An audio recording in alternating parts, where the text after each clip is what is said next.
We've just stopped on our way out of Windora because we're heading down to Charleville today, and we've stopped to have a look at a little bit of outback humour, which we all love. Old piece of machinery put to good use, really.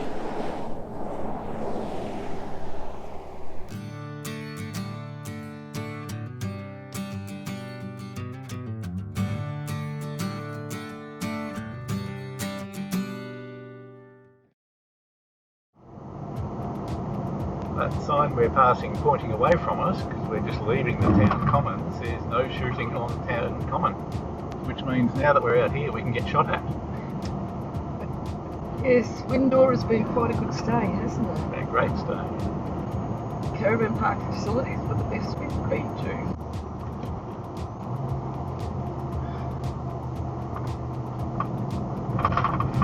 Cooper's Creek. Lovely. It'd be horrible to be camped next to that with a bridge going clang, clang, clang every time somebody went over it.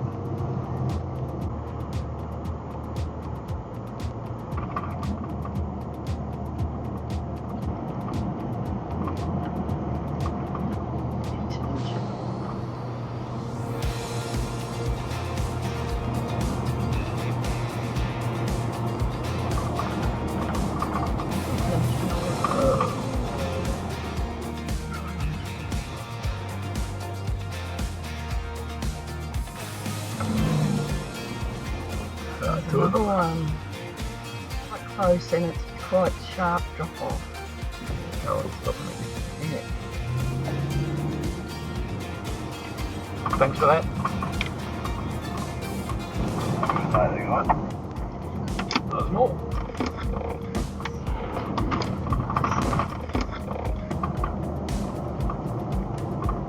Don't mind just driving off and edge. No. The airstrip. It's an airstrip as well. Kevin keeps posting about his airstrip. I think they had the first plane land there the other day or something or other, and he was there. And Oh, that'd be good. Wilford National Park. that's the other end of the road to Dunda. Yeah. That's alright, isn't it? You do have it that way. Yeah.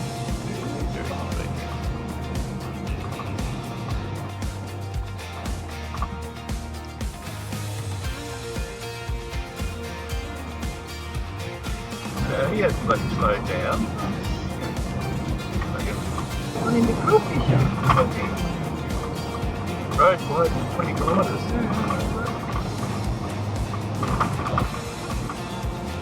Good hell. Side of the road, and you're not really working out what to do, are you? Oh, that's a stony creek bed. Look like one of those guys we saw. Yeah, there's the road to Wirramanga, and then that falls.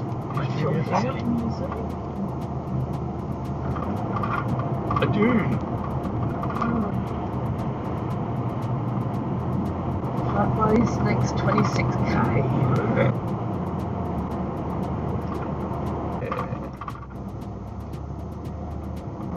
Road widens 5k.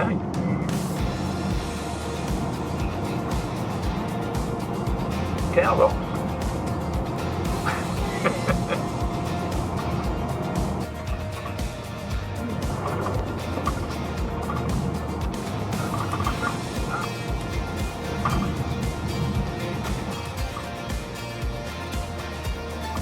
What mountains and stuff.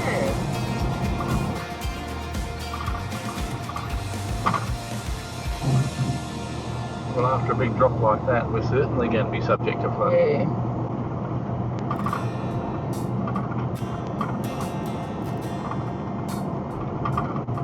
Actually, the other one was dirt. This one's bitumen. Yeah. Oh yeah, I stopped there. Roadworks. Roadworks. Maybe he gouges first and he grades. Your lunch break? You got phone signal. Oh, there's a teddy bear.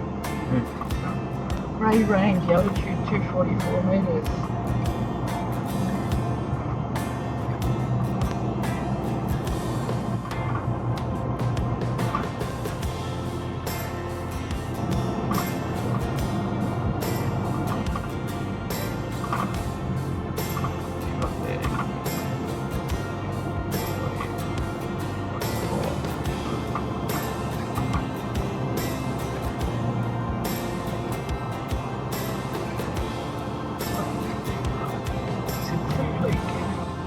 Johnson landing site, sweetheart, Yeah.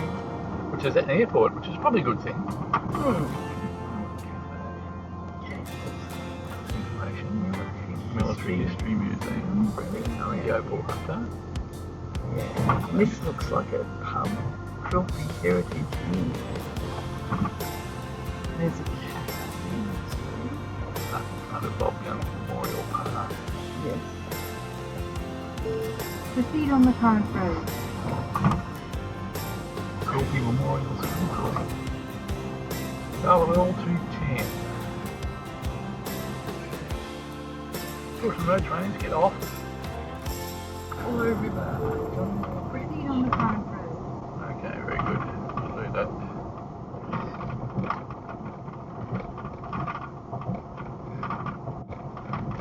That was Quilty.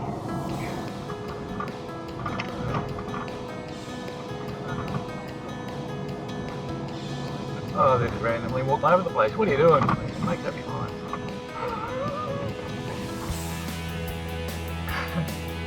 All your hair.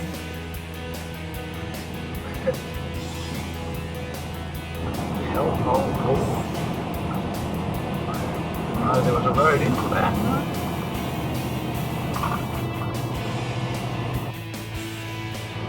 Thank you. Have a good day. There you go. Oh, there's a train? Oh, there is a train.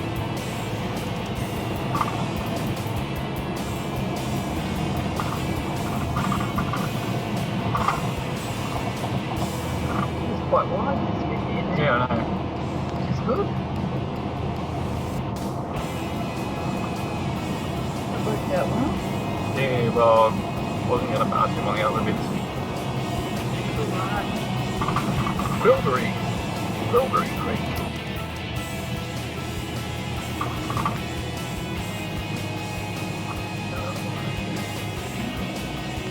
Wales.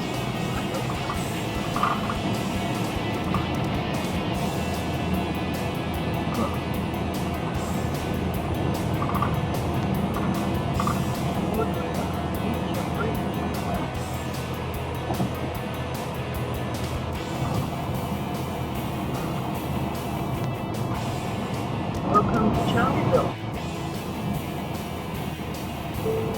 In 800 meters, right turn.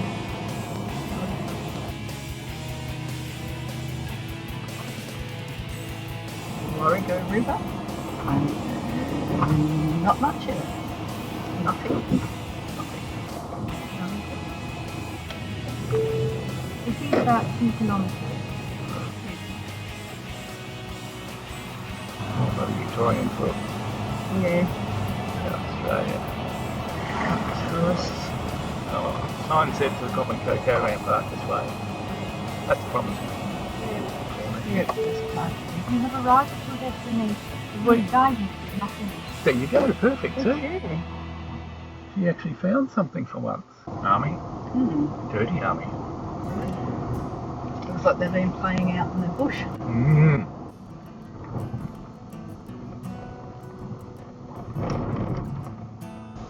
So this is the Charleville World War II secret tag-along tour. And we're going around to various places around the Charleville airport to see what the US Air Force was doing here during the Second World War. This is the new Charleville Airport. Latest terminal, the old terminal which is becoming a museum, and the old cafe down there. So we're on the second leg and we've moved up one spot in the queue. The question is whether we can get to the front by the end of the... So we just had a little bit of background to Charleville Airport, including the invention of in-flight catering. Harry Crones, wasn't it? Harry Crones, Yeah, who used to bring picnic boxes out to the planes landing here, and then Qantas contracted him for the in-flight catering. for the in-flight catering. Little block out. I wonder if this is the secret. Well, look, here it is. This is the secret.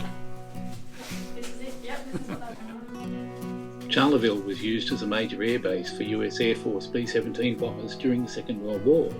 Charleville was chosen as it was too far inland for enemy bombers to attack and return to any of their own territories. US bombers based at Charleville would land and refuel at a coastal airbase such as Townsville to achieve their long-range bombing missions. So inside that little building we're just leaving behind now was the secret, or actually is a sample of the secret. And the Will we tell the secret now, or will we tell it in another video? Only the GoPro knows what the secret is. The dash cam doesn't. This is good, isn't it? Yeah. A little bit different to it. Yeah. A little tag along to it. Yeah.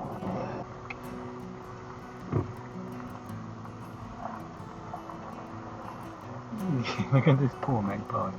Yeah, isn't that good? On the revetments. So when they were doing the maintenance on the revetments, they would have to really rev up the engine to get them. Communication centre for Charleville used during the war. Because Charleville's 1,000 feet above sea level, they could communicate with Brisbane and Darwin. So just on the right there is the remaining hangar from the US Charleville base. Just turning away from that. This road we're driving along here is one of the taxiways used by the Americans during the war, and off to the left is what they called a revetment, which is where they used to park planes off the taxiways. They used to cover them over with mulga scrub to camouflage them. Yes, they used chicken wire and mulga scrub to camouflage, and they used mulga scrub because it takes quite a while, I think she said 3 months, Yes. after it's been cut before it actually changes colour and looks dead. Now we drive around another little circle, left-hand circle. In this area, we are looking at the remains where baths lined with bitumen were excavated to enable the airmen to take a weekly chemical bath to prevent lice and ticks. You may have noticed on the corner, the right-hand corner, as we're coming this way, there's a large open area that's been cleared and developed. So council recently... Well, it wasn't bitumen, it was chemicals. Yeah. So it was basically a drench. Yeah. So the poor guys got drenched every week. Yeah. And they had to have a shower every day, which is a lot of water required. There were, what, 3,500 of them? Yep.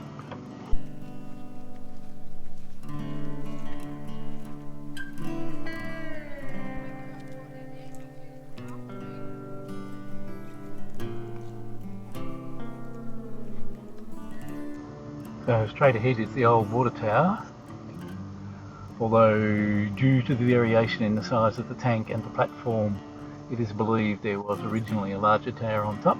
Large tank. Larger tank. This is the original little hospital that they had.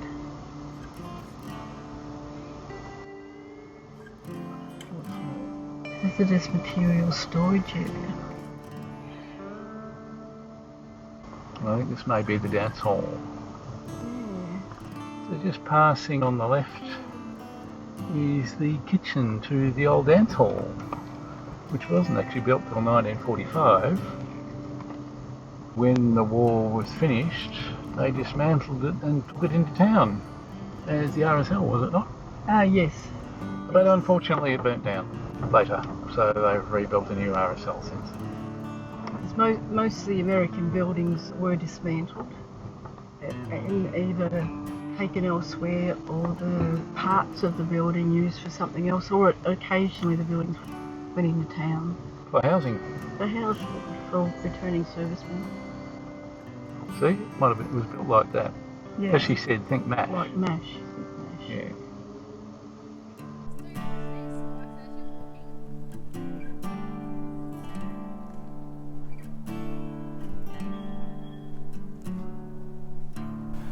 Little hut off in the distance was used to keep fire hoses cool because they were canvas, and the harsh summer didn't do them any good.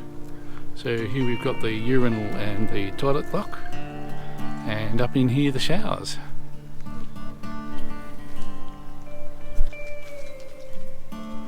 And this is a dry area.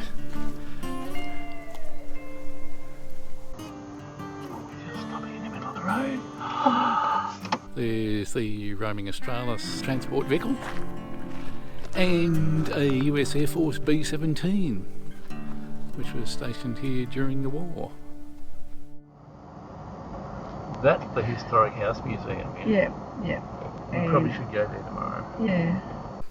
This is the Charleville Historic House and Museum. It was built for the Queensland National Bank in 1881, we'll have a guess at. And here is the old bank vault.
This is a rail ambulance.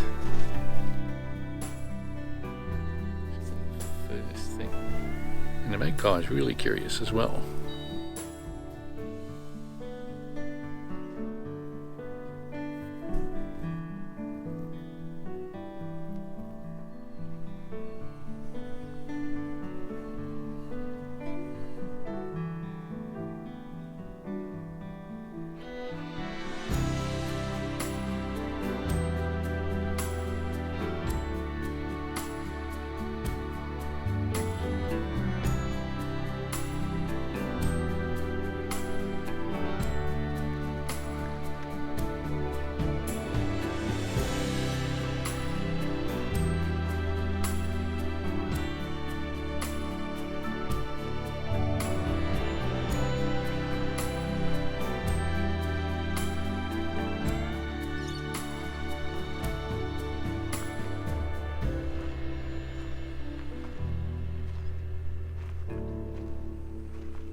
And here's a pile of leftovers.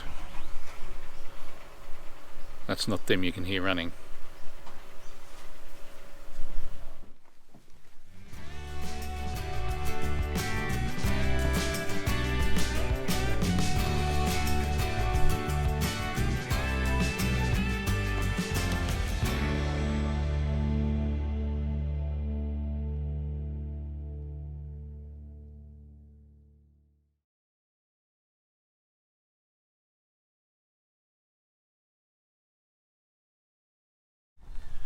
In 1902, Charleville was suffering from a really bad drought, and as they say, desperate times call for desperate measures.